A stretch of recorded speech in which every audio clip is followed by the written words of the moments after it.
I heard her say it by accident. She didn't know I was still in the room. Stick with me. I didn't react.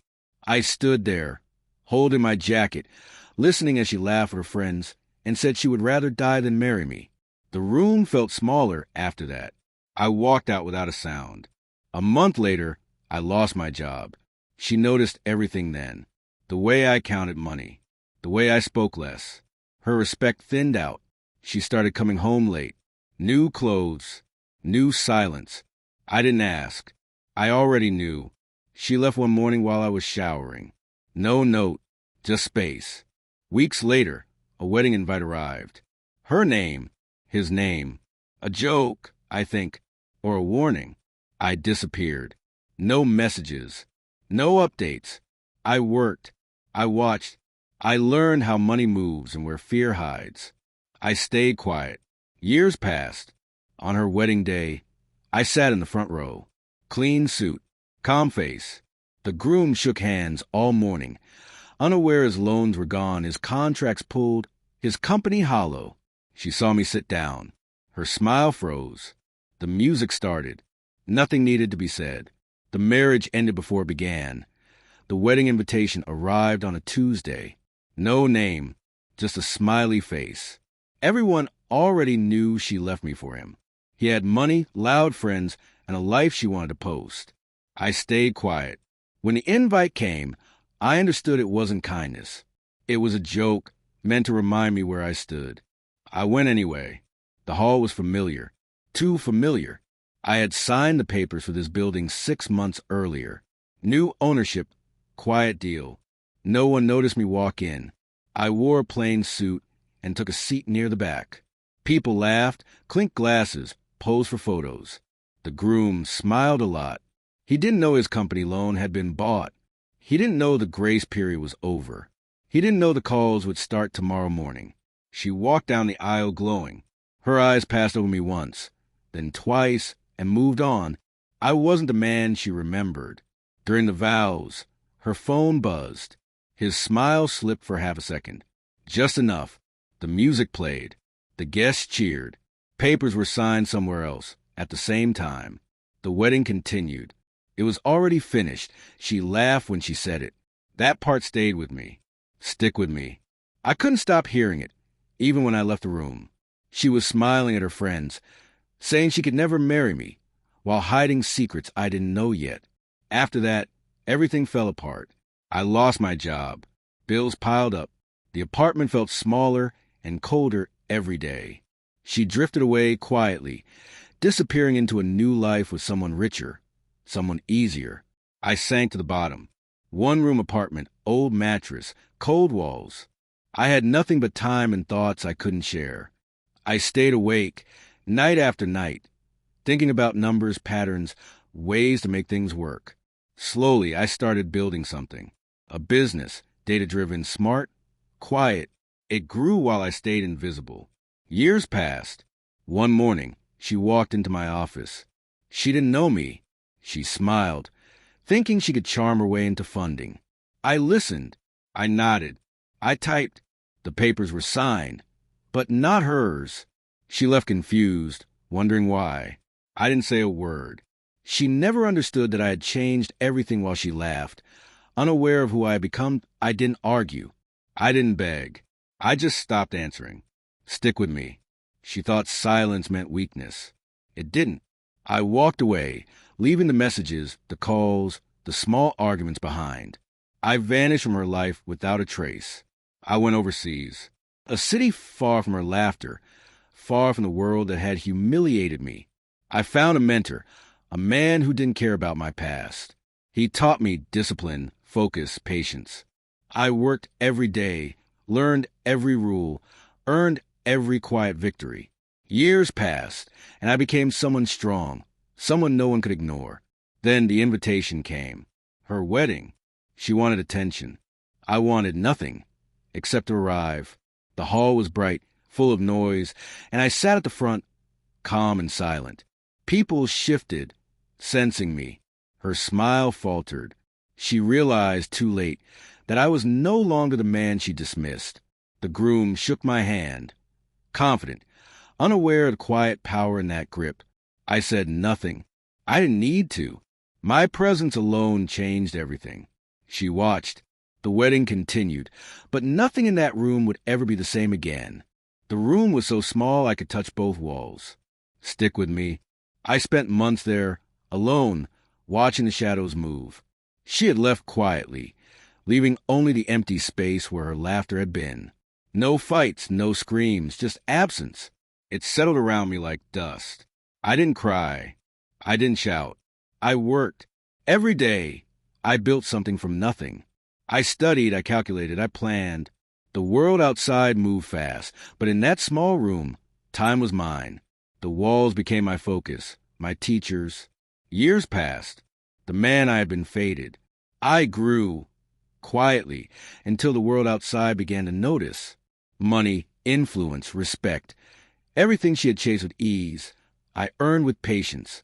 One day, she appeared. Her eyes widened. Recognition hit too late.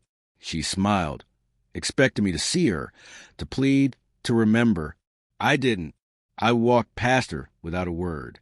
She watched as the man she had dismissed became everything she had ever wanted, and I stayed silent. Her realization came in the empty space between us, long after it mattered. The revenge was complete, not with noise, but with absence. She upgraded. That's what her friends called it. Stick with me. She smiled, showed off her new partner, and made sure everyone noticed. I was left in the shadows, watching from the edges, feeling invisible. I didn't fight. I didn't beg. I disappeared. For years, I worked quietly. No flashy moves, no announcements. I studied the market, learned the rules of money and power, and slowly built influence from the ground up. I became someone no one saw coming, a silent force controlling what mattered, including the industry her husband relied on. Then the day came, a major event. The hall was full of cameras, speeches, and applause. She walked in radiant, expecting attention, expecting me to be gone. She froze. Her eyes widened. Recognition hit her like a punch. She whispered my name under her breath, thinking I would turn, but I didn't. I shook hands with the men around me, smiled at the right moments, and never looked at her. She realized, too late, that the boy she had replaced had become the power behind everything she depended on. I didn't care about her anymore. She had made her choice, and I had made mine. Silence, control, and absence. She saw me again when it was already too late.